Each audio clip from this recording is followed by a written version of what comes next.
الله الرحمن الرحیم. دلای خدای پناه ما خپل سلامونه وړاندې کوم ټول زده کوونکو ته. هیله ده چې روغ او جوړ اوسئ او خپل لوستونه باندې تل بریالي او سرلوړي اوسئ. ګران زده کوونکو، دغه لوست مو یعنې 55م لوست د ژبې د زده کړې اهمیت په اړه ده چې د خیر سره نن تاسو ته لکچر یا تدریس یې کوم. دغه لوست مو له هر څه نه مخکې بیا 15 برخې لري چې لومړۍ برخه مقدمه او د متن لوستل او د متن لنډیز او نوي لغاتونه او د کانکور پوښتنې چې موږ ستا لپاره ته چمتو کړي. او له هر څه نه مخکې دغه لوست ما په دوه برخه ویشل کیږي. میم سراغ بخش و قسمت اول یعنی مقدمه و همچنین درس ما در مورد د ژبې د زده کړې اهمیت در مورد اهمیت یادگیری زبانها می باشد.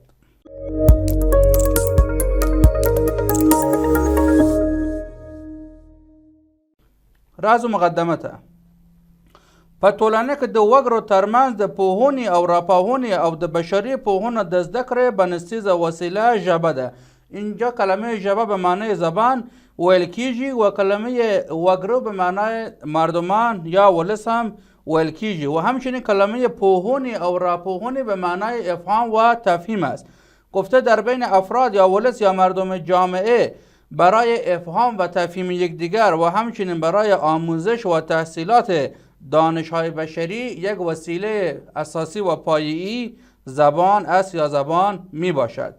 انسان د ژوند له هماغه لومړي پیل څخه د یو بل د پوهه لرلو لپاره ژبې ته اړ و. اینجا کلمه اړ به معنای مجبوریت هست و میگه از همان اوایل آغاز زندگی انسان برای افهام و تفهیم یا برای آگاهی بخشیدن به یکدیگر انسان به زبان احتیاج داشت.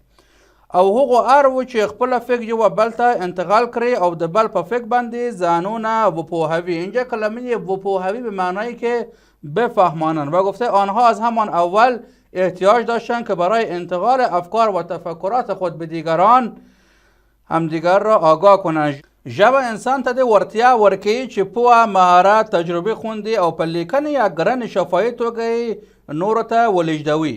و میگه که زبان به انسان این توانایی را میدهد که دانش، مهارت و تجربه های خود را حالا چه به صورت نوشتاری یا به اصطلاح لیکنی یا گرن به معنای شفاهی به یکدیگر انتقال بدهند. لدی عمله ژبه د خپل ارزښت له مخې د انسان په ژوند کې خورا مهم رول لري و میگه به همین علت زبان از روی اهمیت و ارزشی که دارد در روند زندگی انسان بسیار نقش مهمی دارد. اینجا کلمه رول به معنای نقش و کلمه ارزش به معنای ارزش است. ژبه ده چې انسان له نورو حیواناتو بیلوي و میگه این زبان است که انسان را از بقیه حیوانات جدا یا به اصطلاح مجزا میسازد. غږیده او خبرې په ژبه کیږي او ژبه هغه وخت ښه زده کیږي چې خبرې پرې وشي. و میگه صحبت کردن و به اصطلاح حرف زدن به وسیله زبان می شود و زبان آن وقت خوب آموخته می شود یا به اصطلاح یادگیری می شود که بالای آن صحبت بشود. ځکه چې خبرې اترې د ژبې د زده کولو آسانه او ښه لاره ده. میگه به علت اینکه صحبت کردن یا گفتگو کردن یک راه بسیار آسان و راه خوب برای آموزش زبان می باشد که ده یو هر چه هر څومره ژبه زده وي په هماغه اندازه ځواکمند دی و میگه هر کسی هر تعداد زبانهای بیشتری را به اصطلاح یاد داشته باشد به همان اندازه هم قدرتمند است. اینجا کلمه ځواکمند به معنای قدرت ویل کیږي. یوه پوښتنه هم دلته راغلی دی چې موږ او تاسو باید ځواب ورکړو. پوښتنه اوس څه دی؟ ویلی دی که ژبه نه وای څه به پېښ شوی وای. میگه اگر زبان به اصطلاح به وجود نمی آمد چه اتفاقاتی یا چیز پیش روی ما می آمد. خب حالا میم سراغ د متن لوستل. ژبپوهان ژبه د یوه لرغونیزو او اوریزو آوازونو مجموعه بولي چې د یوه ټولنې وګړي یوه له بله د پوهولو لپاره پر ژبه راوړي او یوه بل ته اوروي. میگه زبانشناسان به اصطلاح زبان را یک سلسله مراتب از آوازهای شنیداری و گفتاری میدانند که در بین افراد یک جامعه برای افهام و تفهیم آن را به زبان میآورند یا به بقیه آن را میشنوانند. اینجا کلمه ژبپوهان به معنای زبانشناسان ویل کیږي. په دې توګه ژبه د انسانانو ترمنځ د پوهولو او راپوهولو یو وسیله ګرځي. میگه و به همین وسیله یا به اصطلاح به این عنوان زبان بین انسانها یک وسیله است برای افهام و تفهیم. د هغه کلمه او خبره ټولګي ته ژبه ویل کیږي چې یو څوک بل چا د خپل فکر د بیان لپاره کاروي. و میگه مجموعی از حرفها یا به اصطلاح کلماتی به آنها زبان گفته می شود که یک کسی بیاد فکر و افکار خود را به کس دیگری بیان کند و از زبان استفاده یا به اصطلاح از آن کاربرد بگیرد. وینه او خبری کول د افکار و د سرګندولو ډیره ښه وسیله ده و میگم چنین گفتار و صحبت کردن یک وسیله بسیار خوب برای آشکار کردن یا نمایان کردن حرف می باشد یا افکار.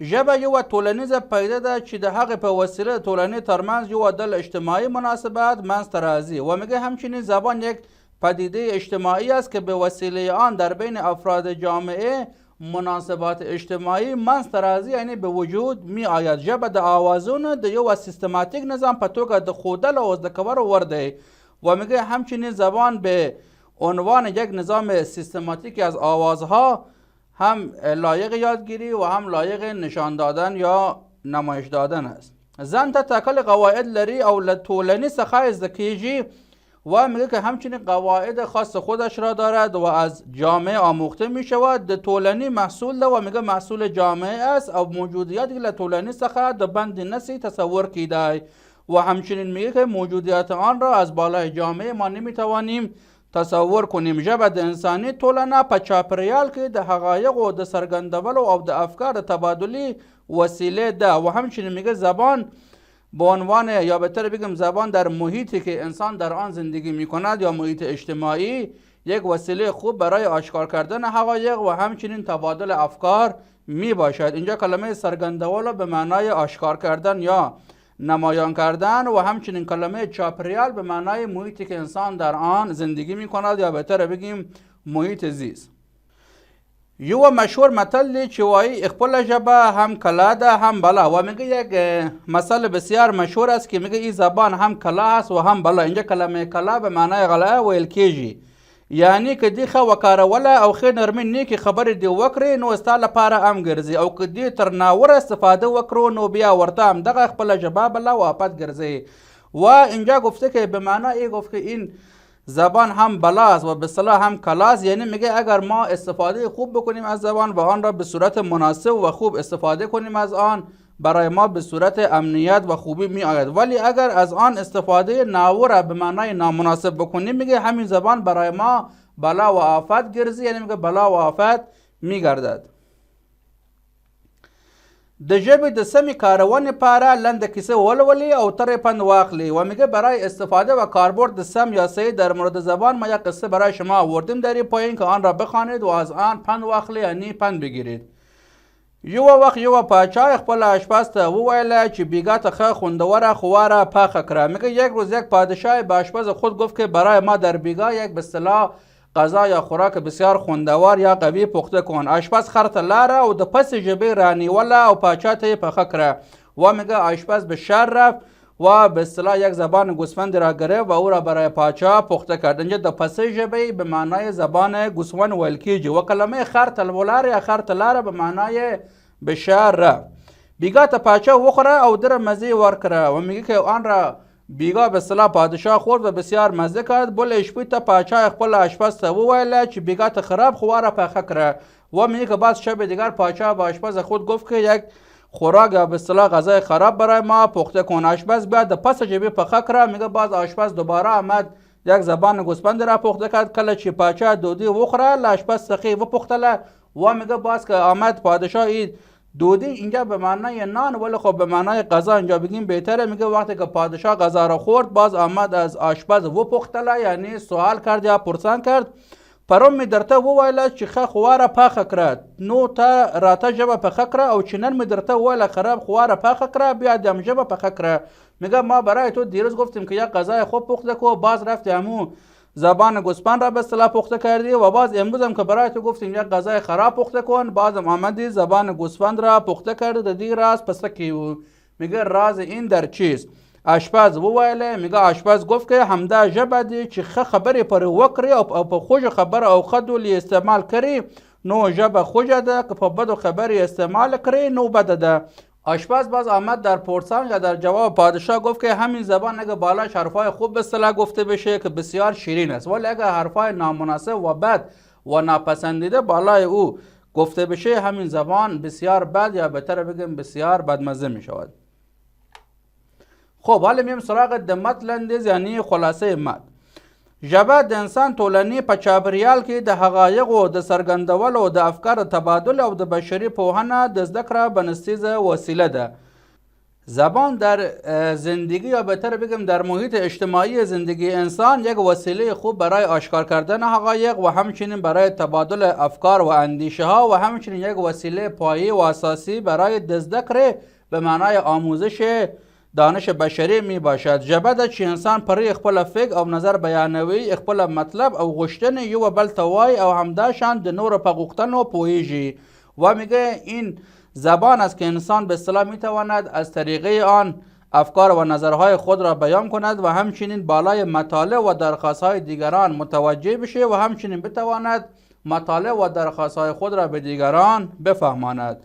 پوهنه او پوهیدن په بیلابیلو کړنلارو سره سرته رسیږي و میگه همچنین فهمیدن یا بهتر بگیم افهام و تفهیم راههای مختلفی دارد که آنها انجام میشوند. د دې لپاره چې په سمه او ښه توګه د دوه یا ډېرو کسانو ترمنځ مفاهمه صورت ونیسي، نو د ژبه څخه باید په ښه ډول کار واخیستل سي او په داسې ډول ژبه وکاروي چې ټوله تر خوښ او خوشحاله وي. و میگه به همین علت وقتی که بین دو نفر یا بین بیشتر افرادی مفاهمه به اصطلاح صورت میگیرد و میگه که ما باید از زبان به صورت خوب استفاده کنیم یا از آن به صورت سم و صحیح استفاده گرفته شود که همه از آن راضی و خوشحال باشند. د ژبې بنسټیز ارزښت همدا دی و میگه ارزش پایه‌ای و اساسی زبان هم همین است چې په زړه او ذهن کې وي په درست ډول بیان کړای سي. میگه آن چیزی که در قلب و در ذهن است به صورت سم یا صحیح بیان بشود. خب اینجا کلمه ازرا به معنای قلب و همچنین کلمه بنسټیزه به معنای پایه‌ای و اساسی ویل کیږي و کلمه ژبه وکاروي یعنی کاربرد زبان و همچنین مفاهیم صورت ونیسي یعنی صورت بگیرند. دغه بود د متن لنډیز مو. این بود از خلاصه متن ما. خب حالا میم سراغ نوی لغتونه چې موږ ستا لپاره ته چمتو کړې. لومړی لغت ترمنځ به معنای میان یا بین ویل کیږي، ګرانې به معنای شفاهی ویل کیږي و کلمه بنسټیز به معنای پایه‌ای یا اساسی ویل کیږي، لیکنې به معنای نوشتاری و کلمه د زده کړې به معنای آموزش یا یادگیری و تحصیلات هم ځینو وختونه ویل کیږي. زواکمن به معنای قدرتمند و همچنین کلمه څومره به معنای چقدر، رول به معنای نقش و ژبه‌پوهان به معنای زبان شناسان ویل کیږي و کلمه ټول به معنای همه و کلمه غوښتنه به معنای درخواست ها، چاپریال به معنای محیط زیست و کلمه سرته رسیږي یعنی انجام می شود یا به پایان می رسد و کلمه اخیستل به معنای گرفتن. خب حالا میم سراغ د کنکور پوښتنې چې موږ ستا لپاره ته چمتو کړې. حالا میم سراغ سوالات کنکور که ما برای شما آماده کردیم.